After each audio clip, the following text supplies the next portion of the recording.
Hello everyone, it is Gail from Ticket to Anywhere. It is Friday morning, as seen by my coffee mug still in hand. It's Maleficent from Sleeping Beauty. Best fairy tale ever. Well, the Disney-fied version. Not the original version, because the original version, not so much. But then, the original version of most fairy tales is kind of creepy and crazy. But anyway, it's Friday in the morning, which is completely new and different for me to be doing this vlog now.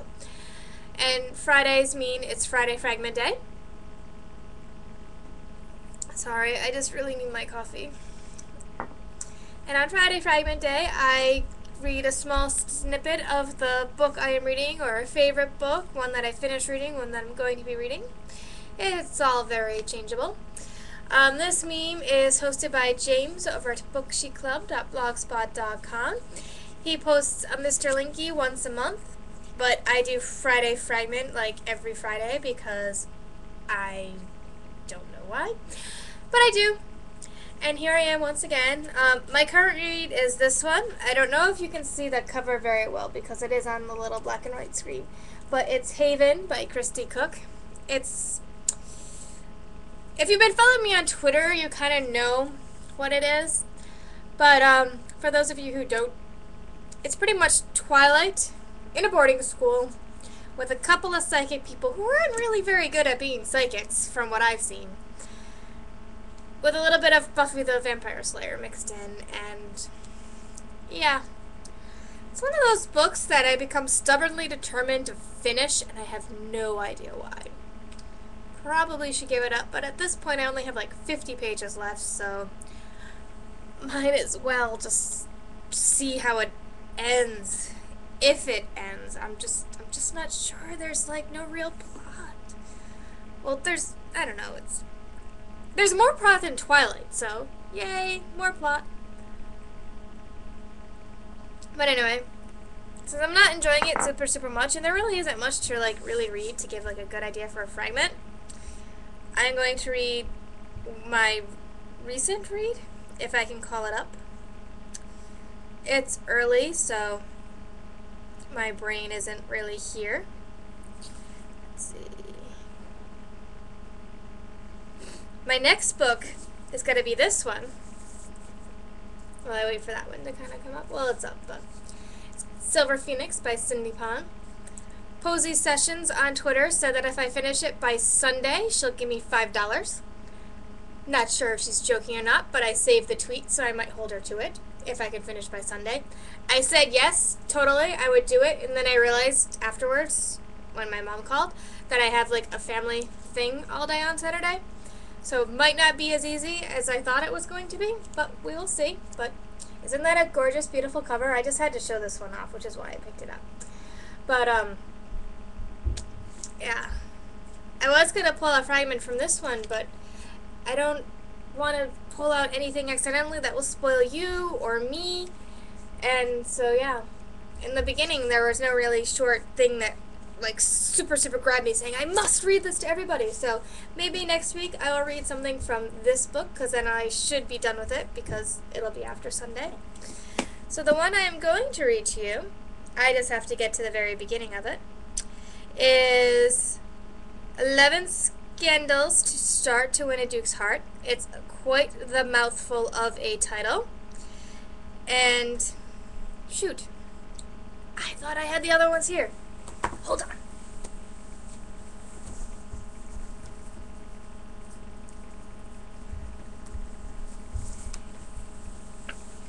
Okay. It is book 3 of this series by Sarah McLean. The first one is 9 Rules to Break When Romancing a Rake, which is Calpurnia, called Callie, and Gabrielle St. John's story. He's a Marcus. Then you have 10 Ways to Be Adored When Landing a Lord. This is Nick and Isabel's story. Nick is the twin brother of Gabriel, but he has a scar. And this is what Nick looks like, and Gabriel. These are both really fun reads. This one I really enjoyed. It was my favorite Sarah McLean all the way up until I started this one, which is 11 Scandals. Because now, 11 Scandals is my favorite book. And I just have to find the part I want to start off with. 11 Scandals is the story of Juliana, because, you know, I always say the name wrong because I'm just cool like that. Juliana is the half-sister of Nick and Gabriel. She was raised in Italy by her father and the mother that they all share until he dies, and she gets sent to England, and she has to kind of deal with English ways and with the tone and the aristocracy and just different rules and regulations that they don't quite have in Italy, so she kind of sticks out a little and just makes for a really amusing time. I love this book. I read it in like a day. I couldn't put it down. I tweeted about it a lot. It's one of my good tweets too, not like one of the ones that is just like my brain's going because I can't handle what's going on. So yeah, so I'm going to read a little bit of 11 Scandals, which is currently not in stores. It will be in stores on April 26th from Avon Books, but you can download it from NetGalley if you have a NetGalley account. But I strongly suggest that you read the first 2 books beforehand, and both of these are in stores. They are quite entertaining. Can't wait for Sarah McLean's next one.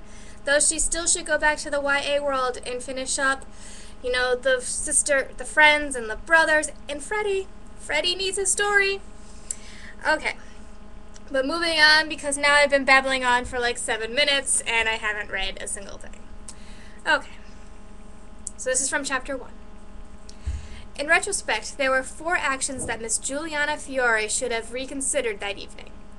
First, she likely should have ignored the impulse to leave her sister-in-law's autumn ball in favor of the less cloying, better-smelling, and far more poorly lit gardens of Ralston House. Second, she very likely should have hesitated when the same impulse propelled her deeper along the darkened paths that marked the exterior of her brother's home. Third, she almost certainly should have returned to the house the moment she stumbled upon Lord Graham, and I'm saying that wrong, deep in his cups, half falling down and spouting entirely ungentlemanly things. But she definitely should not have hit him. It didn't matter that he pulled her close and breathed his hot, whiskey-laden breath upon her, or that his cold, moist lips had clumsily found their way into the high arch of one cheek, or that he suggested that she might like it just as her mother had. Ladies did not hit people. At least, English ladies didn't. She watched as the not-so-much-a-gentleman howled in pain and yanked a handkerchief from his pocket, covering his nose and flooding the pristine white linen with scarlet. She froze, absent-mindedly shaking the sting from her hand, dread consuming her. This was bound to get out. It was bound to become an issue. It didn't matter that he deserved it. What was she to have done? Allowed him to maul her while she waited for a savior to come crashing through the trees? Any man in the gardens at this hour was certain to be less of a savior and more of the same. But she had just proven the gossips right. She'd never be one of them. Juliana looked up into the dark canopy of trees. The rustle of leaves far overhead had only moments ago promised her respite from the unpleasantness of the ball. Now the sound haunted her, an echo of the whispers inside ballrooms throughout London whenever she passed. "You hit me!" The fat man's cry was all too loud, nasal, and outraged. She lifted her throbbing hand and pushed a loose strand of hair back from her cheek. "Come near me again, and you'll get more of the same." His eyes did not leave her as he mopped the blood up from his nose. The anger in his gaze was unmistakable. She knew that anger, knew what it meant. Braced herself for what was coming. It stung nonetheless. You shall regret this." He took a menacing step toward her. "I'll have everyone believing that you begged me for it here. Here, in your brother's garden, like the tart you are." An ache at her temple, she took one step back, shaking her head. "No," she said, flinching in the thickness of her Italian accent. The one she had been working so hard to tame. "They will not believe you."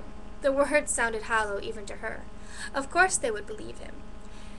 He read the thought and gave a bark of angry laughter. "You can't imagine they'd believe you, barely legitimate, tolerated only because your brother is a Marcus. You can't believe he'd believe you. You are here, after all. Your mother's daughter." Your mother's daughter. The words were a blow she could never escape, no matter how hard she tried. She lifted her chin, squaring her shoulders. "They will not believe you," she repeated, willing her voice to remain steady, "because they will not believe I could possibly have wanted you, you porco." It took a moment for him to translate the Italian into English, to hear the insult, but when he did, the word pig hanging between them in both languages. Graham reached for her, his fleshy hand grasping fingers like sausages.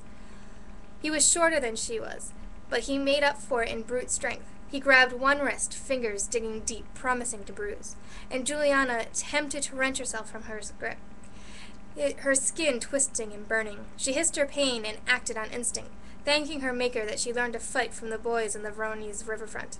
Her knee came up, made precise, vicious contact. Grabham howled, his grip loosening just enough for her escape, and Julia did the only thing she could think of. She ran. And I could go on because I just love the beginning and opening scene, but it's becoming one of my long, rambly rants. But that's 11 scandals to start to win a duke's heart. It is great fun. I love Juliana. She's a strong, vibrant character, and she doesn't really fit into any molds. And she doesn't really see the reason why she should fit into people's molds. So she's like a great example of people to look up to. And I highly recommend it, as I've said. It comes out again on 26 April 2011 from Avon Books. And I highly recommend the entire series. They're just got a lot of strong, independent heroines going on here. No weak-willed misses, waiting for love and people to come along. So that is my Friday Fragment. I hope you enjoyed it. And be sure to let me know below in the comments what you are reading on this Friday.